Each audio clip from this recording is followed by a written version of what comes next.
Okay, so this is the tutorial for the travel and event planning template. So this is to plan for both like big events, basically things that you buy tickets to. That's what this is for. So I adapted this from Notion's template, but made it a lot better.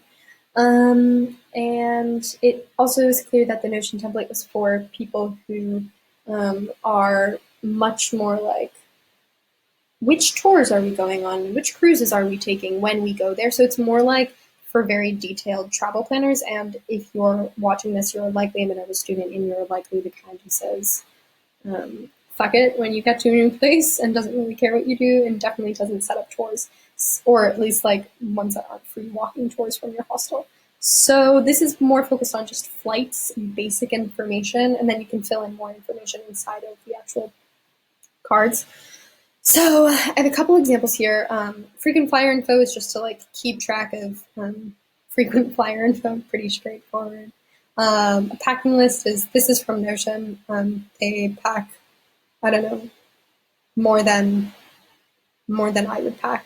So, but you can change it, have different types of packing lists if you want, if that's your thing.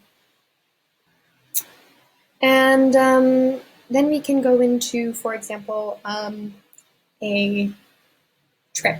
So I usually make the logo up at the top, the image, the flag of the place that I'm going. You don't have to do that. I like doing it. And then I like saying where it's from. And you make this arrow by doing a dash and this sign, and it automatically makes an arrow to the place that I'm going. And so I'll say the times of the flight.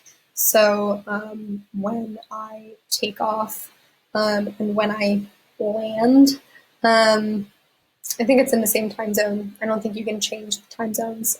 So that's, yeah, figure out how to do that. And then if you have a return flight, you would add that information.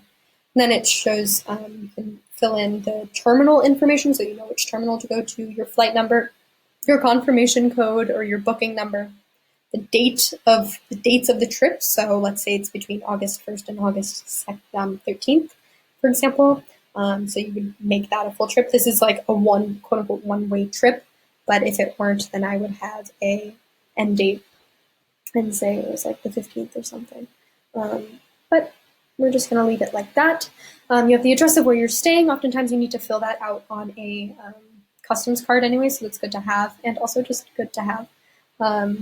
Just take notes, and then you can make this related to an action. So I've related it to my plan for moving to Berlin. And let's say you have contacts in the city, you can add those contacts. I have a lot of people that I know, so I don't feel the need to do that. There's a map at the bottom. Oh, apparently it makes it open to a new page, and it just opens it all up. And then you have like your packing list, your things to do, restaurants you want to see. This is where you can add in all that information if you want. But yeah, this is a place where you can put in information about your Airbnb, etc. Take screenshots of things so you have it really easily accessible in case you need to show any border people your Airbnb info, your previous flight info, etc., etc. Yeah, that's pretty much it. When you have an event instead of a location, you can just fill out less info. So you might have the date of the trip, but you might not have flights and whatnot and all this info. So it's all pretty straightforward. Should be two templates. So you have the trip template, which is, it has all the info that I showed. The map, I think, is automatically Barcelona. You can just change it you don't even need a map. I don't know, it just kind of looks pretty, so I added it, and it was in the original template, and I thought it looked nice, but frankly, it's unnecessary because unless you're adding little points to the map, so you can add points to the map and then be able to see it, so I guess that's kind of nice. And other than that, that's pretty much it. It just allows you to have all of the most important information right up front.